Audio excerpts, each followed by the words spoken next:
Okay, this is 2.4 homework help. So the first problem gives us a function. It's a cubic function. It's got zeros at -5, so that factor would be x plus 5.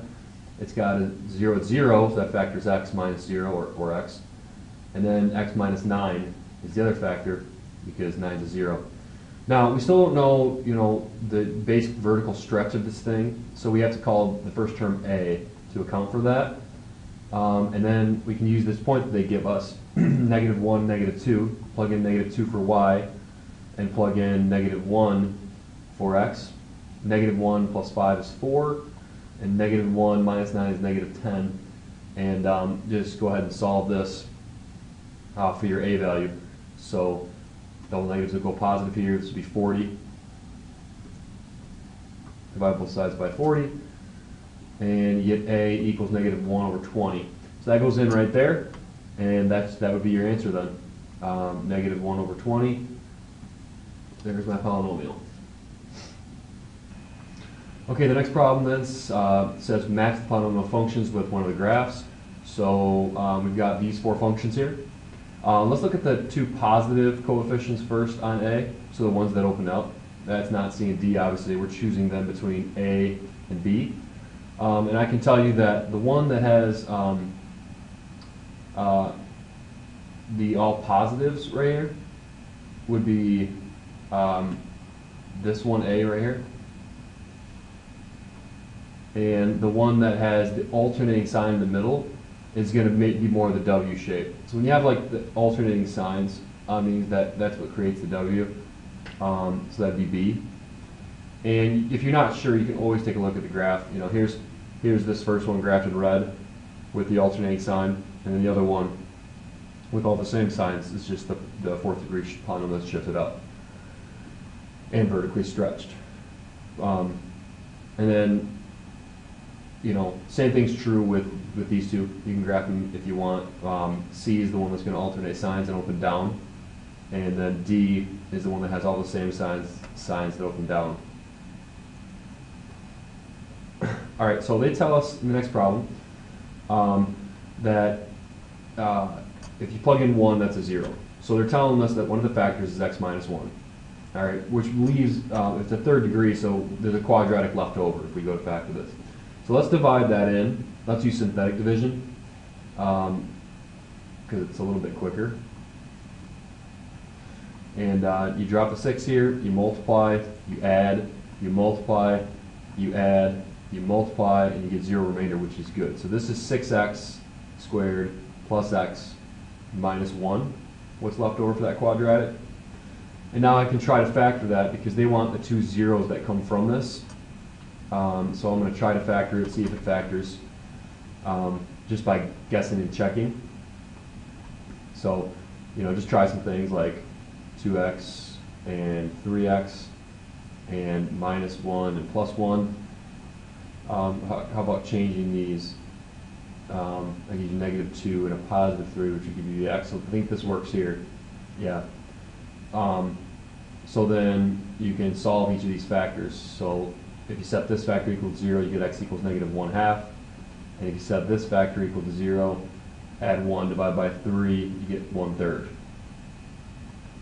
So there's the two answers, and the smaller one is the -1/2, which goes here, and the larger one is the 1/3. Okay, next one is they give us this polynomial. It's a fourth degree. They tell us two of the zeros are x minus 1, or the two of the zeros are 1 and 7, so two of the factors are x minus 1, x minus 7, which leaves left over a quadratic of some sort here. And I'm not sure what it is, but obviously there's a quadratic because we have a fourth degree. So we can, obviously, since this equals the original polynomial right here, we can divide both sides by this quadratic, or we can divide by one at a time. And so that's what we're going to do. I'll divide by one at a time. I think synthetic's a little easier. So I'm going to divide 1 into this polynomial right here. 1, -4, -24, 20, and 7. So I'll drop the 1, multiply, add, multiply, add, multiply, add, multiply, and you get 0 remainder. So I divide it through by x minus 1, and the polynomial I got left is the cubic, which would be x cubed minus 3x squared minus 27x minus 7. And now I know that this factor x minus 7 is somewhere in here because we know that there's a linear factor x minus 7 in there, which is leaving a quadratic left over. So I'm going to divide the x minus 7 into the cubic that's remaining. I've already got the coefficients right here. So I'll put 7 right here and divide 7 into this polynomial. So I'm going to drop down to 1, multiply, add, multiply, add, multiply, no remainder. So I know now that this polynomial is, I took out the x minus 7 factor, and what's left over is this quadratic, x squared plus 4x plus 1. Alright, so now unfortunately this doesn't factor that I can see, so I'm going to have to use the quadratic formula to get, because what they're asking for is the other two zeros right here. And they're irrational, which means this isn't going to factor. I'm going to have to use the quadratic formula. So the quadratic formula is the opposite of b, plus or minus the square root of b squared minus 4ac all over 2a. So this is 16 minus 4, which is 12. Should be 12 underneath here. This is 2. I'm going to break 12 up into 4 times 3. And that way I can pull out the square root of 4 is 2. So I have negative 4 plus or minus 2 square root of 3 over 2. Now 2 goes into 2 once, into 4 twice, and into 2 once. So this becomes negative 2 plus or minus the square root of 3. So the smaller answer would be negative 2 minus the square root of 3. And the larger answer then is negative 2 plus the square root of 3. Alright, next problem is a cubic polynomial. Now it wants us to find one of the roots by trial and error. It says it's easy for this one. So this would be a great example to try to do by hand, that I could then, if I give you this problem, I could ask you to do the work and check the work to make sure you've done it this way.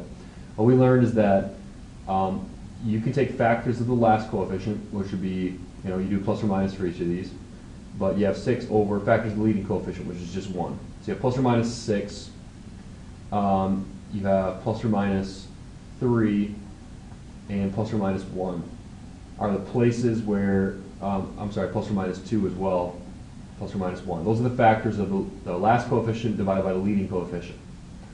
Those are all points that I'd have to check to see which are zeros. So start with the easiest one. It's easier to plug in. So I'll start with positive 1.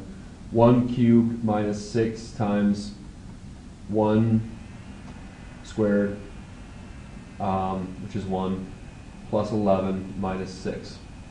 Alright, so this gives me negative 5 plus 11 minus 6, which is 0. And that works then. We tried the first one, tried the easiest one, and it happened to work, which is great. So one of the zeros is x equals 1, which makes one of the factors x minus 1. Alright, now you can always cheat too. This is the work that I will look to see if you did the rational zeros test, you know what I mean? But I can't tell if you actually kind of gave yourself a clue by graphing this polynomial and seeing that, okay, well, one of the zeros is 1, so I'm going to try that one first. Knowing that then I don't have to try, there's 1, 2, 3, 4, 5, 6, 7, 8 possibilities you could try to find one of the rational zeros. Now it turns out that for this one, 2 would have worked, 1 would have worked, and so would have 3, because those are all zeros, 1, 2, and 3.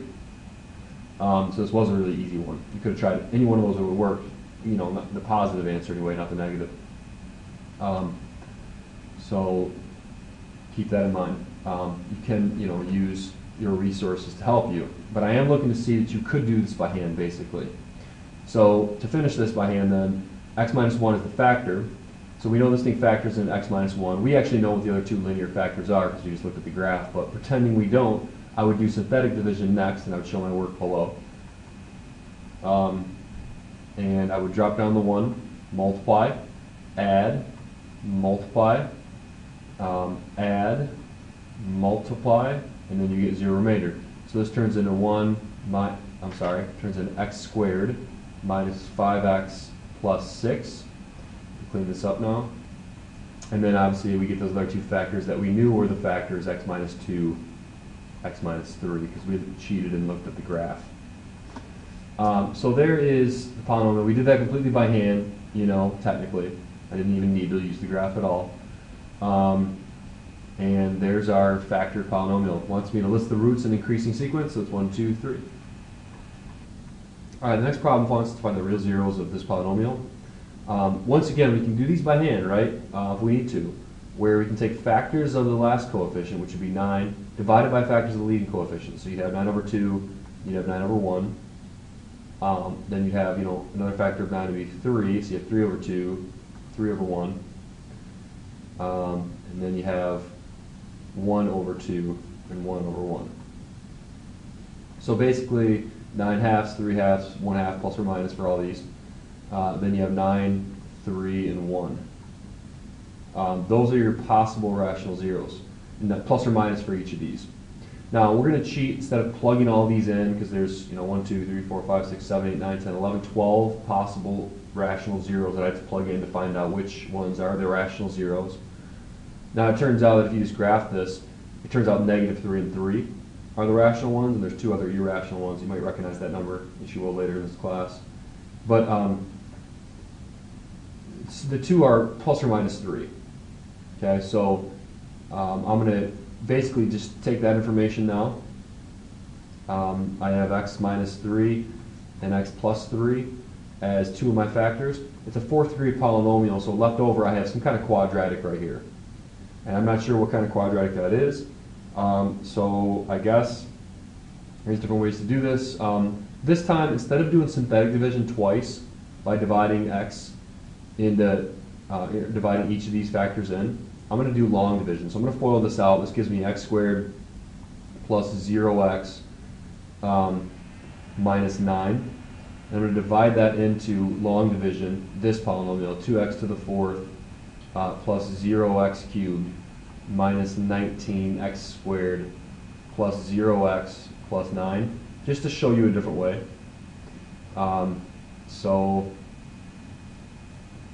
Actually, let me leave that there. Okay, so what we need to do is put something up here to multiply by x squared to get x to the 4th. That would be x squared, but we need a 2 as well, 2x squared. 2x squared times x squared gives me 2x to the 4th. 2x squared times 0x gives me 0x cubed. 2x squared times -9 gives me -18 x squared.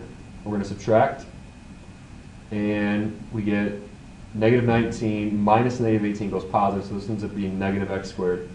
I'm going to drop down the 0x. Now we need to start over. I need to put something up here that I can multiply by x squared to get -x squared, which is just -1.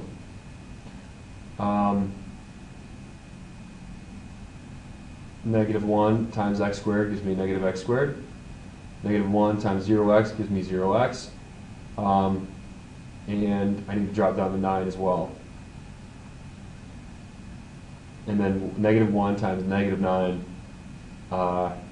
gives me +9. So when I subtract these, these all cancel and I get 0 remainder, which is a good sign. No remainder means I did something right probably in this problem, which this is 2x squared minus 1. So there's my remaining quadratic factor that's left over. Now I want to list the 2 zeros from here. So let me clean this up a little bit because it's in my way. I want to set this equal to 0. So I'm going to take 2x squared minus 1 and set it equal to 0. I'm going to add 1, divide by 2, and square root. So my other 2 answers are plus or minus the square root of 1/2. And I should be able to enter those answers in here. Let me see what it says. You want the smallest one first, so it goes -3 and then negative square root of 1/2, square root of 1/2, and +3 in that order of increasing for me. I guess the last thing I can say is that, sometimes you simplify this, so the square root of 1 over 2 would be 1 over the square root of 2. And you can rationalize the top and the bottom by the square root of 2 to get the square root of 2 over 2. So sometimes people represent the square root of 1/2 as square root of 2 over 2. That's considered simplified.